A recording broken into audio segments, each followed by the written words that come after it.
नेपाल की राजनीति में उस वक्त हलचल मच गई जब नए प्रधानमंत्री बालन शाह ने सत्ता संभालते ही एक बड़ा और विवादित कदम उठाया। सवाल उठ रहे हैं कि क्या उनके निर्देश पर देश के पूर्व प्रधानमंत्री केपी शर्मा ओली को गिरफ्तार कर लिया गया। इस कार्रवाई ने राजनीतिक गलियारों से लेकर आम जनता तक तीखी प्रतिक्रियाएं पैदा कर दी। गिरफ्तारी के बाद सवाल उठने लगे, आखिर ऐसा क्या हुआ कि सत्ता में आते ही इतनी सख्त कार्रवाई की गई। पूर्व प्रधानमंत्री ओली को कहां और किन परिस्थितियों में हिरासत में लिया गया। क्या ये कानून का सख्त पालन है या फिर सियासी प्रतिशोध। आज की इस रिपोर्ट में हम इन सभी सवालों के जवाब तलाशेंगे और विस्तार से समझेंगे इस पूरे घटनाक्रम का सच। नेपाल की राजनीति में हाल ही में बड़ा घटनाक्रम सामने आया है।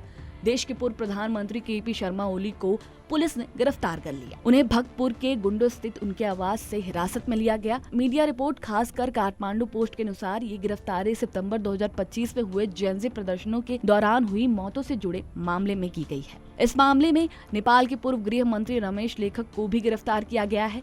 इन दोनों वरिष्ठ नेताओं की गिरफ्तारी को नेपाल की नई सरकार द्वारा कड़ा और स्पष्ट संदेश माना जा रहा है कि वो कानूनी व्यवस्था और जवाबदेही के मुद्दे पर किसी भी तरह की ढिलाई बरतने के पक्ष में बिल्कुल भी नहीं है।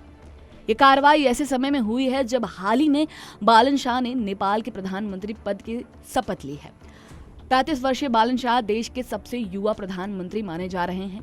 राजनीति में आने से पहले उनकी पहचान एक लोकप्रिय रैपर के रूप में थी। बाद में उन्होंने काठमांडू के मेयर के रूप में अपनी छवि बनाई और अब वे देश के सर्वोच्च राजनीतिक पद तक पहुंच गए हैं। प्रधानमंत्री पद की शपथ लेने के तुरंत बाद पूर्व प्रधानमंत्री ओली की गिरफ्तारी ने नेपाल की सियासत में हलचल पैदा कर दी है। राजनीतिक विश्लेषकों का मानना है कि ये कदम नई सरकार की सख्त नीति और प्रशासनिक रुख को दर्शाता है। पूरे मामले की जड़ सितंबर 2025 में हुए व्यापक प्रदर्शनों में है।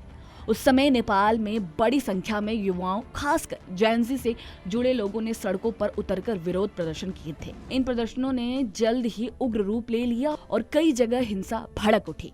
रिपोर्ट्स के मुताबिक 2 दिनों के भीतर 70 से अधिक लोगों की मौत तक हो गई थी, जिससे देश भर में आक्रोश फैल गया था।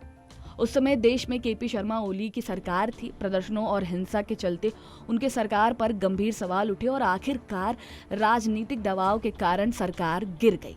अब उन्हीं घटनाओं से जुड़े मामलों में जांच के बाद यह कार्रवाई की गई है। कानूनी विशेषज्ञों के अनुसार यदि ओली इन आरोपों में दोषी पाए जाते हैं तो उन्हें कड़ी सजा का सामना करना पड़ सकता है। अनुमान है कि दोष सिद्ध होने पर उन्हें 10 साल तक की जेल हो सकती है।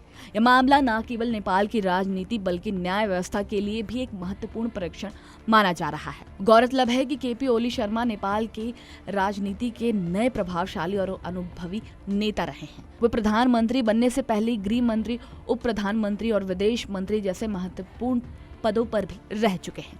2026 के आम चुनावों में भी वे सक्रिय भूमिका में नजर आए थे और सीपीएम की ओर से प्रमुख दावेदार माने जा रहे थे।